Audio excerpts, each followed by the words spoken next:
Happy Casual Wine Geek Wednesday. Oh, that was a good one. It's Wines Day. We had a good cork. You know what? It truly makes a difference when you have a good cork. It's the opposite of cork it. Yeah. Give me a good cork. Man, I feel that. That's solid. That's good shit. That's high quality. I am very encouraged by this. Bodega Norton, Reserva Malbec 2014. I'm impressed with your cork. I'm impressed with your sound. So far, we're on this boat. Mendoza, we're on this journey. Argentina, let's do it. You know, that is where some of the best Malbec comes from. This was a recommendation, actually, from one of our listeners. Oh, wait, who? I forgot to tell you before we started. Hi, I'm Amanda. Oh, hey, I'm Brandon. We're the Casual Wine Geeks. And we're going to talk about South American wine today. Yeah, we're doing a little Argentina, a little Chile, a little Malbec, a little Carmenere, some fun facts. Kind of sit and kibitz. Yeah. Less nerdy researchy today. A little bit more. It's a kibitz day. Yeah, I dig that. I like sometimes kibitzing. it's good to take a step back and just sort of chit chat And have Check a glass in. of wine.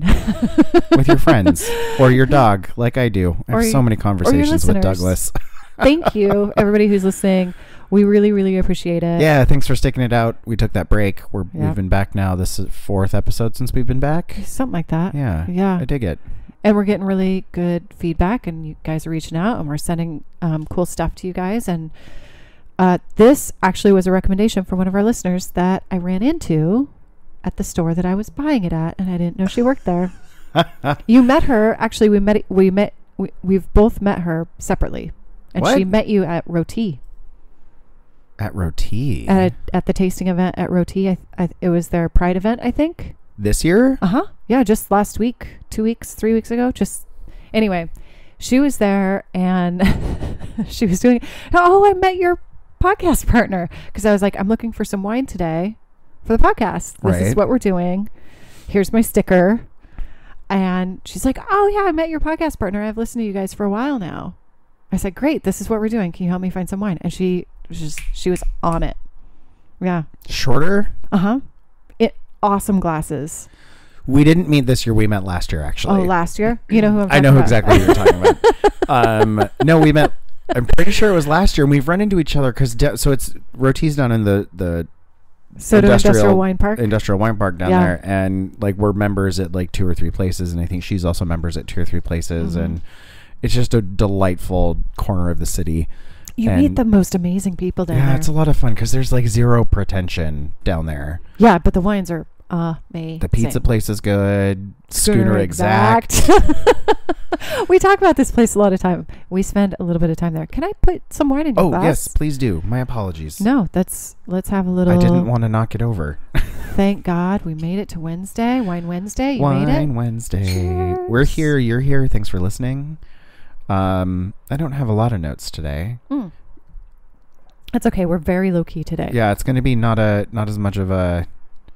It's a story delve day. Deep. Yeah, it's a story time day. Talking about Malbec, we're going to talk about some Carmenere, which I think is fun and fascinating, and I learned some things. And some history. Yeah, Argentina facts, Chile facts. We opened up one bottle to let it breathe for a second, and we're concerned. Yeah, because with Malbecs, you have to open them up a little bit early and let them breathe and kind of like, agitate them a little. Well, and I feel like because you can get decent Malbec for not a lot of money out of Argentina, that it's people kind of can have the opinion. I certainly have been victim of this, but have the opinion of like, it can just be cheap and sort of inexpensive, and it absolutely doesn't have to be. Like, it can be high elevation, real high tannin, really great food. Yeah, this needs food. This Norton is really, really good. It needs food. The acid is really high. Oh, that smells good. Yeah.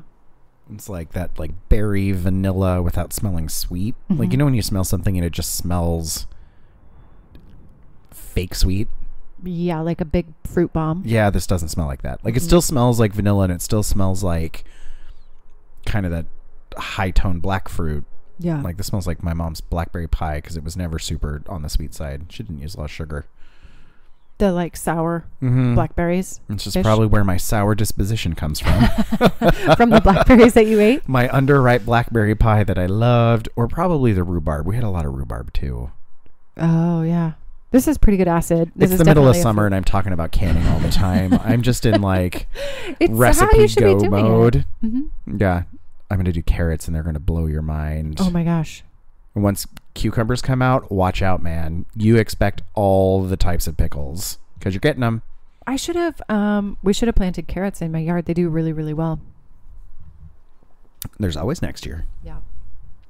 Or just buy them from your local farmer's market. Yeah. Who they did. Get do it in their local. yard. Support independent farmers. They're literally the backbone of this country. And- feeding us all. Right. I'm okay with paying a little bit more for fresh food that I get locally. Yeah, it just tastes better. Mm-hmm. You know, and there's also the thing about if you have allergies, to eat honey from your area because the bees are likely getting their pollen from things that are making you allergic, so it'll help you build up a natural tolerance. Oh, yeah. Whether or not there's actually science in that, I don't know. I'm But sure there's some sort of science. I think that I'll buy it. Yeah. I'm a hippy dippy tree hugger, though, you know. I'm going to try. I'll try anything. I'll try anything. Well, almost. Twice. I'm not really into black tar heroin. I'll try. I will try pretty much anything twice. First time, you could be wrong. Well, okay, that's a fair... Right? That's why you always take 2 bottles because Yeah, we could that's a have good been life wrong, statement, right? I think. Do you think we're wrong on this first bottle that we opened? That's So we opened this bottle. Yeah. what we originally started talking Yeah. about. Sorry, I'm going to warn you that I am off the rails today. Yeah, we are both like, if you're looking for a serious podcast today, I mean, stick with us. You might learn a thing, but yeah, we're on the casual side of the geekiness today. it is literally in the name. Yeah. So we opened this Malbec before we got going because it was a 2013. It's a Gran Reserva, It's not. It's fine. and it smelled and tasted real funky. 2013. It's fine. Okay. Yeah, it's good. We have a story about it. There was part of me that was hoping it was corked. It was real funky. Yeah, I couldn't smell it, but I could definitely taste it when I tasted it earlier. Try it again. Okay. I might change my mind. Oh, after tasting it? Yeah, Really? maybe. That's the thing, though, is that I always second guess myself when something actually is corked because I can usually pick it up pretty well. I don't think it's corked. Oh, yeah. It's on the finish. Yeah, it's not corked. No, but there's this real funk on the finish, and I'm not a huge fan of a funk in a wine. It's almost mushroomy, like this mushroom finish. Yeah, like mushroom stems. So that's why I could see why when we first opened it, it could have that real It's had that forest floor. Mm-hmm. I taste a little boozy. It Can you see is the 14 bottle? and a half. Oh, hey, girl. Yeah. How you doing? Yeah. Right. That mushroom funk can be easily like Grandma's basement with newspapers. I can see how, right? Yeah. I'm with you on that, Very, Jenny. very similar For sure. profiles. For sure. How interesting. Well, since we're talking about Malbec, should we just jump right in? Oh, yeah. Let's do it. Well, that's what we have today. That's all we have is Malbecs. Yeah, I wanted to bring a Carmenere, but today work was a little bit of the stars did not align. It was an adventure. Yes. It was a lesson in something. And like so I didn't have a chance to get Jumanji. wine, and you were like, all right, I have 2 Malbecs. That's perfect. But I still have information on Carmenere because it's a delicious important. grape. Yeah. And important historically, I think. Carmenere. Yeah. Yeah. I think it has a great story. Who doesn't love a story? Today, story day. Well, how about we start with a story right about now? Picture it. Bordeaux. The Middle Ages. Dirt everywhere. It's a swamp. It's not that great of a place. The Dutch, my people, haven't come in to fix the business yet. Yep. You know? They did so much work in Bordeaux. Yeah. Everything. It would not be what it is without the Dutch. Yeah, they figured out how to drain. It was all marshy and gross. Yeah. So it's the Middle Ages. England has pretty much taken a lot of its money and invested it in Southwest France. So it helped build up the wine trade along the rivers that led to the Atlantic. So because Bordeaux is inland, Mm-hmm.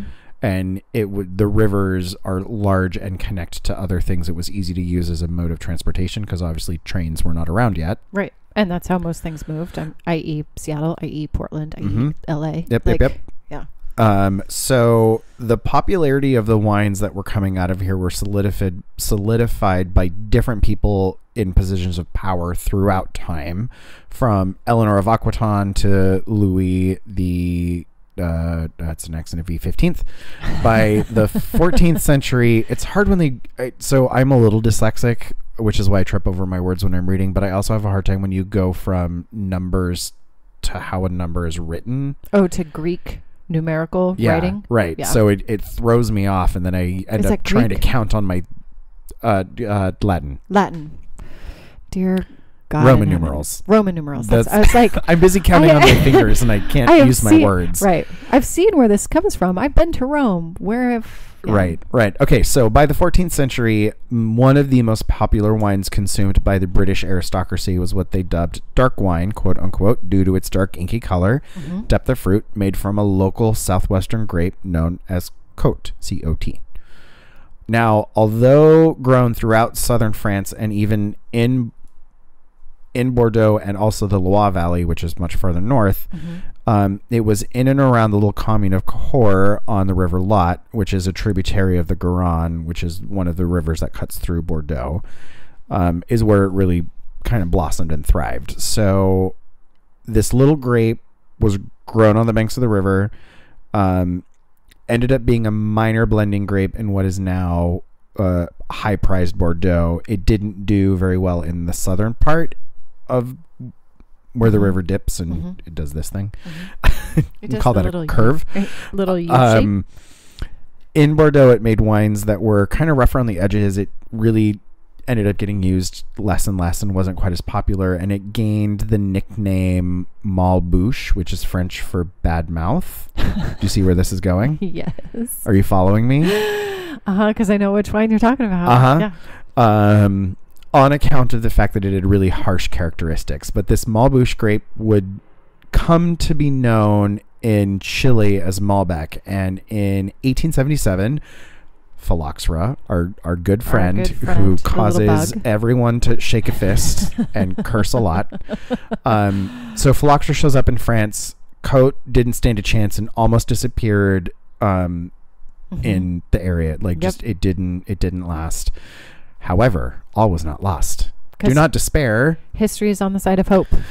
Today it is, or at least in terms of Malbec. So before the phylloxera epidemic in the 1840s, Malbec, as it was initially known, had been being grown in Chile. And after gaining independence, the Chilean ruling class kind of looked to France for inspiration when trying to sort of build their national framework. And it included the creation of a wine industry. So wine has been in Chile for a very long time, at least the 1840s. That's amazing. And in South America. It brought French ergonomists to South America with vine cuttings in tow, Malbec being among them. So you've got agricultural departments that were now formed and set up. You had a bunch of French expats that were living in Argentina. We're here, we might as well, it's a fucking long trip home, might as well stay here. Yeah.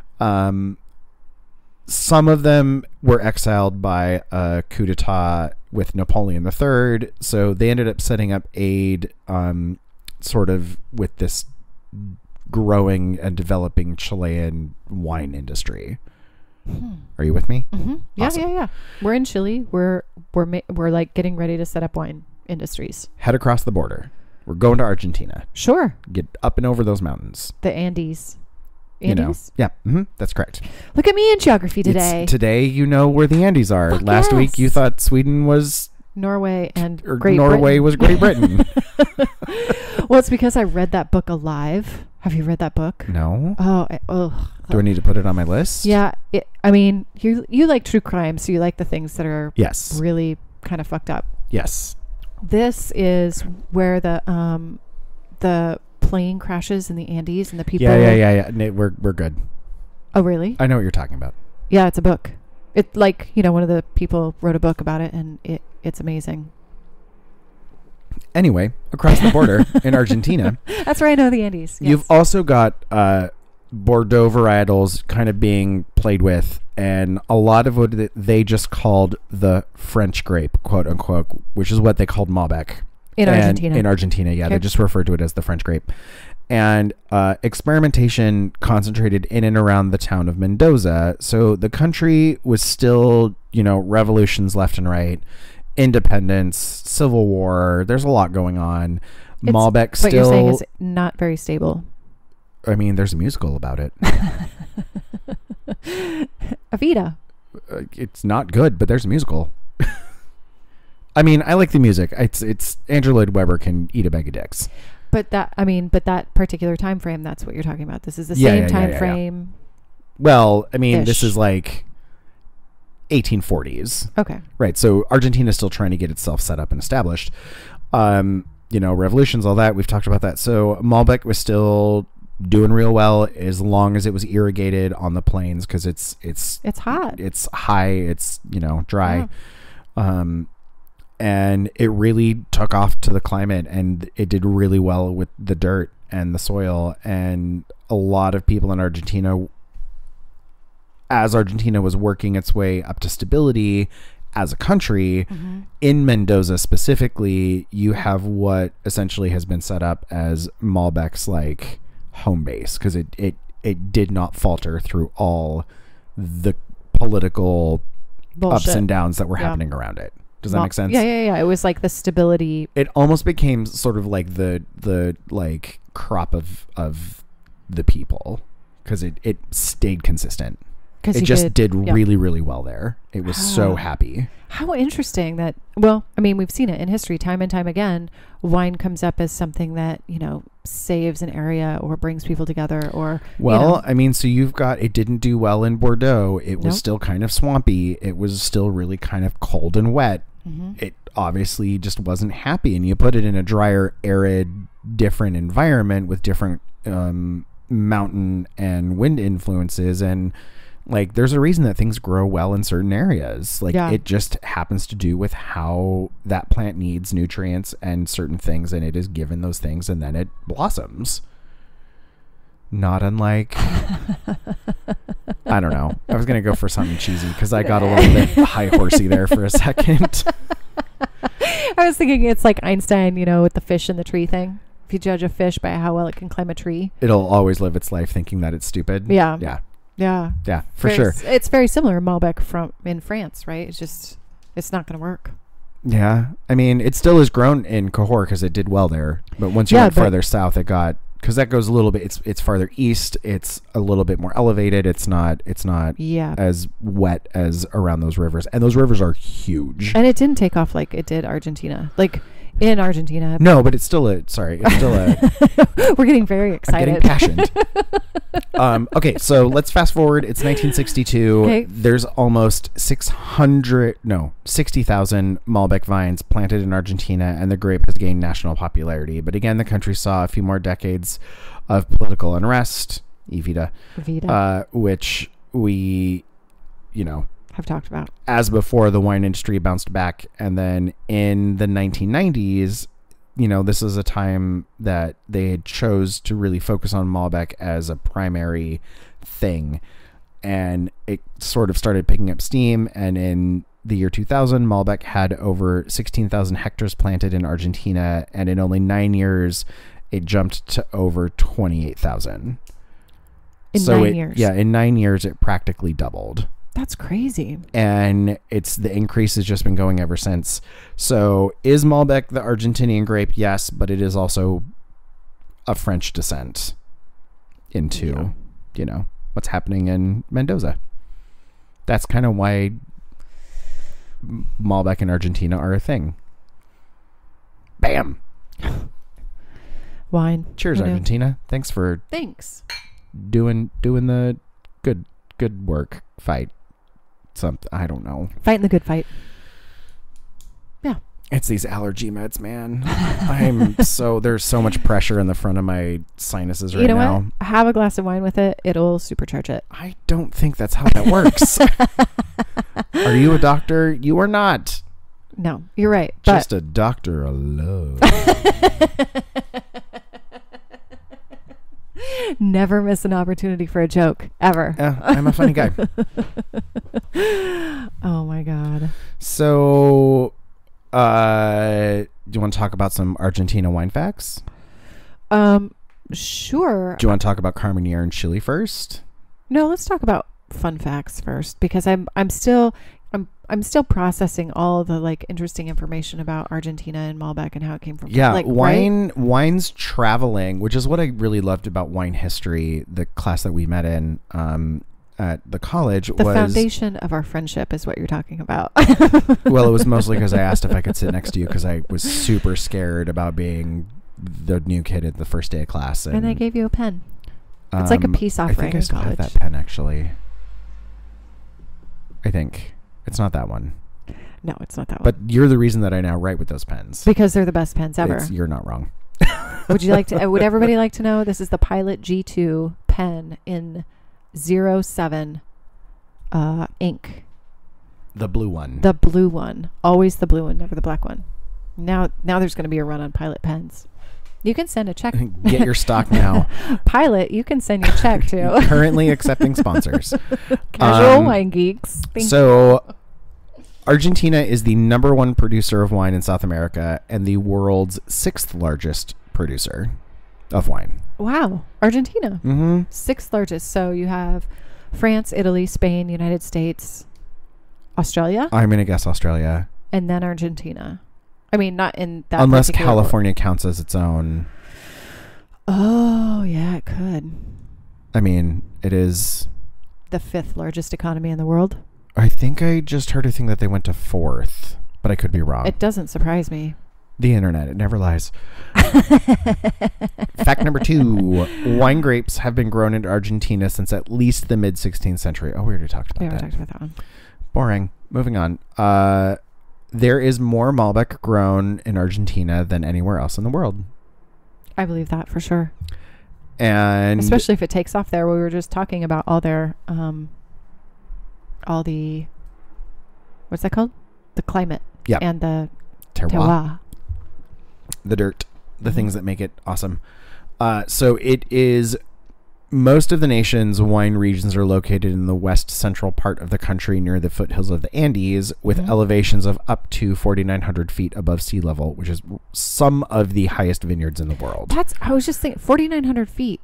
Yeah. Wasn't Mount Hood like 12,000 feet? So you're talking about a third up Mount Hood. That's a highway up. That's more than just a stairway to heaven, sister. Yeah. Here's something else to put in. It's at 4,500, you said, feet? 4,900.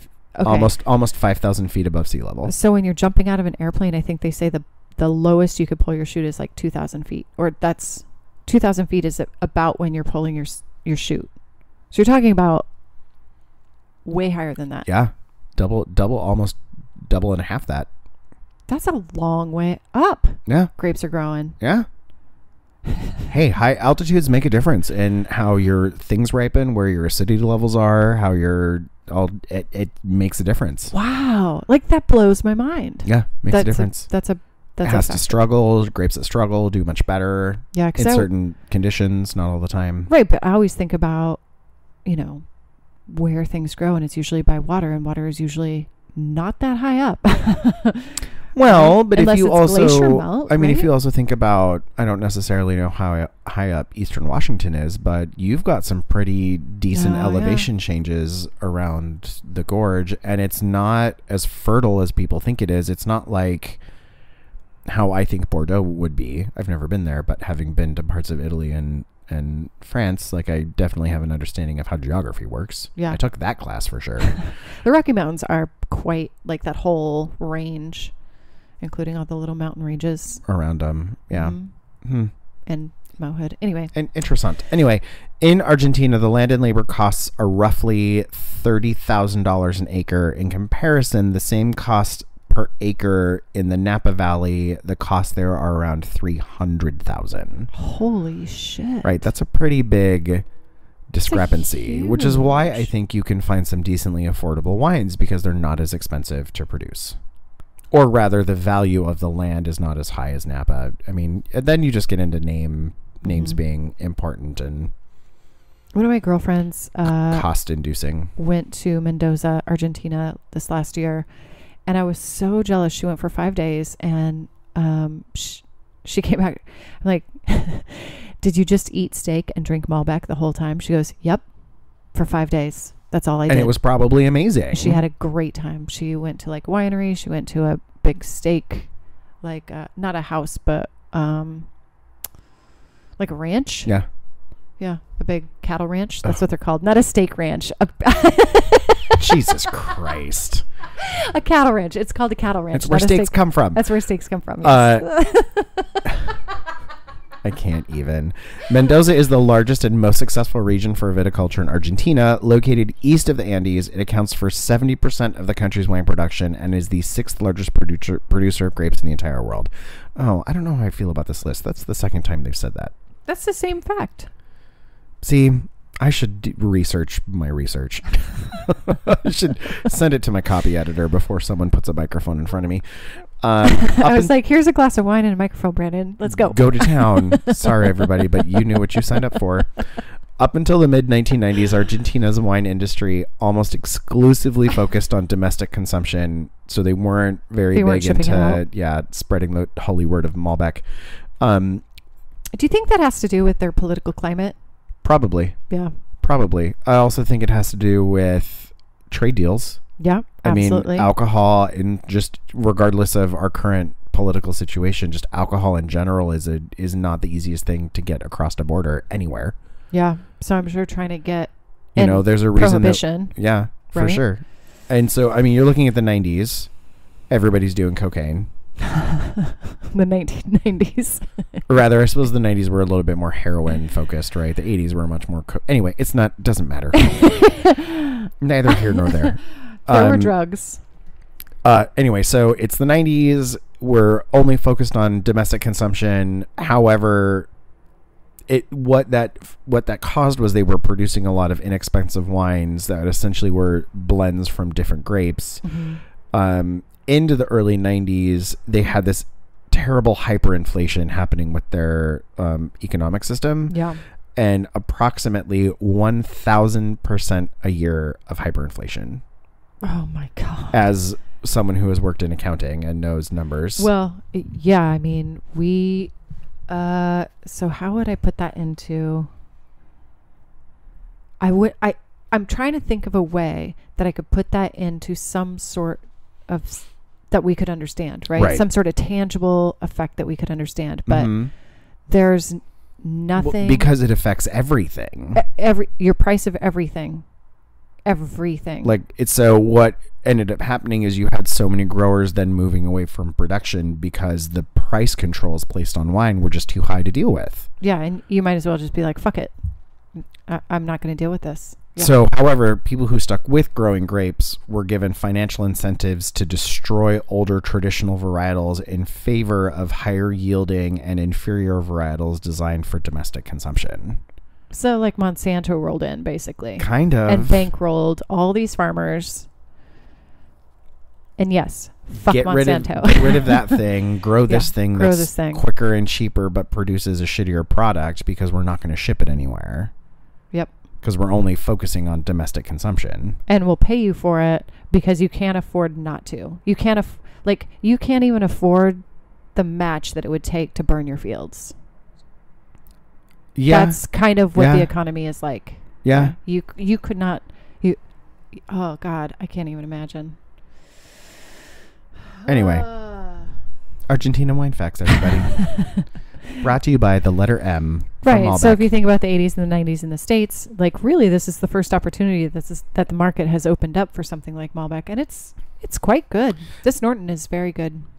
But I feel like even with the 80s and 90s, you had the French Paradox. You had other things that Napa, were taking the attention. You had, a lot of other areas that were honestly more profitable for on a lot of levels for a lot of people, and way easier to get. Yeah, Argentina's not close to here. No, it's not just crossing an ocean. No, it's like I think her flight was like 15 hours or 16 hours each. So it'd be like it's actually farther away from Seattle than flying to Japan. I've heard that from someone, or maybe it was about Paris. Yeah, definitely shorter than flying to Paris, or longer than flying to Paris. Paris takes 10 hours. I'm talking about Paris and Japan.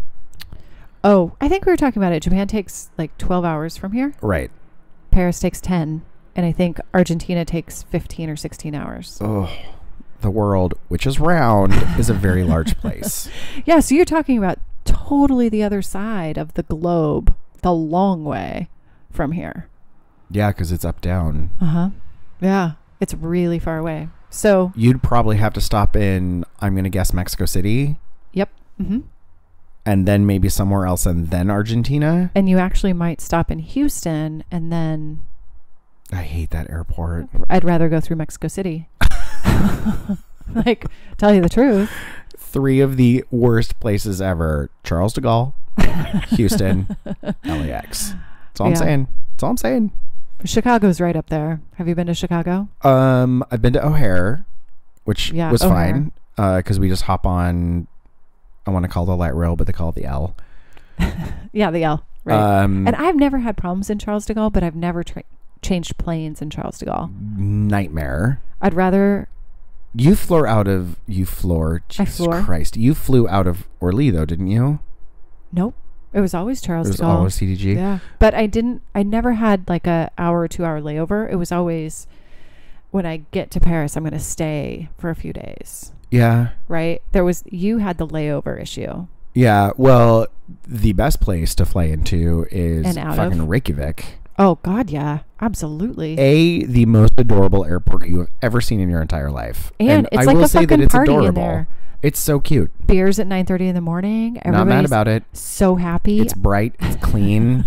There's like glassed in rooms so that families can go in. There's like playrooms, so that these poor kids that are,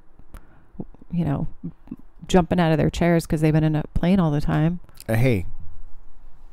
Give me a beer at 9:30 in the morning and I'll be totally happy to deal with it. Right? And you can stand outside and drink your beer and your kids can be playing on a bunch of like indoor playthings. Yeah. Reykjavik's got it dialed, man. They know how to run the show. It's a great airport. Anyway, back to South America.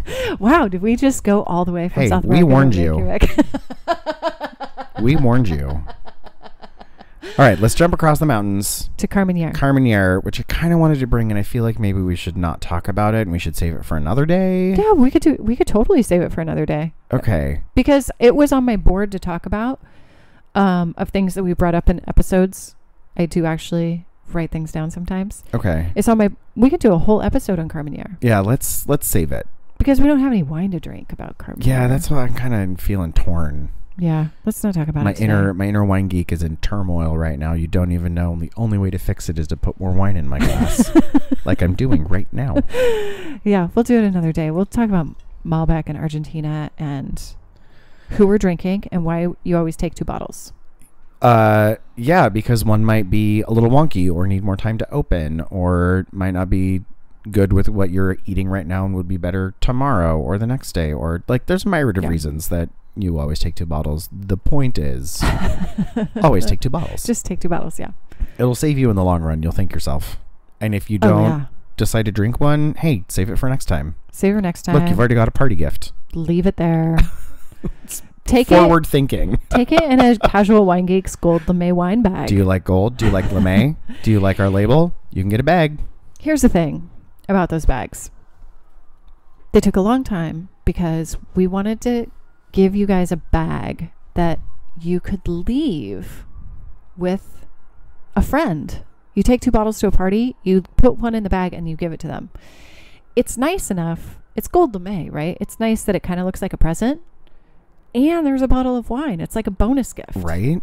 It's sparkly and it's boozy. It's not to love. I ask you today. And you can get them on our website, or if you're a member of our Patreon group, www.casualwinegeeks.com. Support us on Patreon. That was a nice tie-in, right? Yeah, it was great. I love what you did there. Get a gold wine bag. I feel like Malbec is one of those.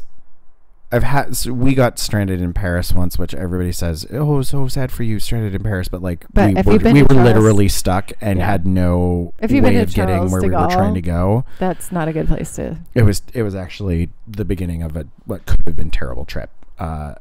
We decided to stay, found a hotel room, and went to this little restaurant and had a French Malbec that was like Amazing. the most amazing thing I've ever had.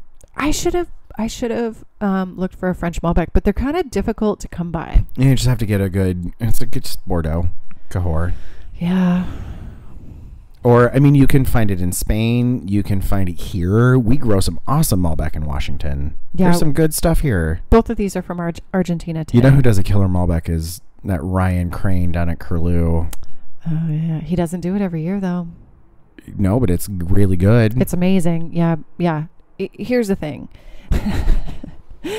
Curlew is one of our favorite wineries down in the Soto district. That's where I got married. That's right. That's right. And Ryan Crane is the winemaker down there, and he is the nicest, sweetest, most kind man I've ever met. Oh, he'll talk your ear off I love it. about everything. Take him Do you a want to beer. go do? He would love you forever. Yeah. Well, I learned that the first day I was there. You take him a beer, and he's just happy as a clam. Yeah, he'll take you into the cellar. You're Yep. going to do some barrel samples. I mean, I'm not telling you that that's what'll happen. I'm just saying that has happened to me. Yeah. Yes. That's it.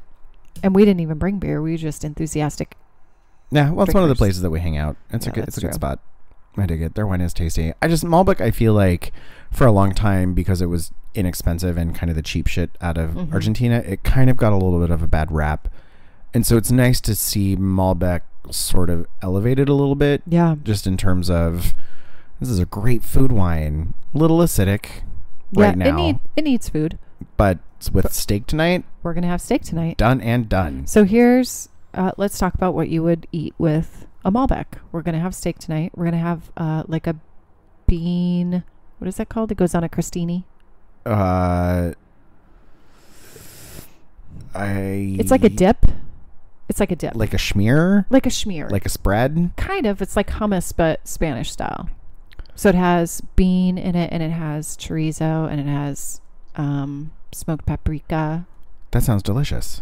And it goes on a little crostini. Like a little antipasto. I'm sure there's a word for it Yeah. in Spanish that I should know, but I haven't taken Spanish since high school, so there's that. There you go. We have green olives, because green olives, I think, would go nicely. Yeah. And we have Manchego. and crostini. That's it.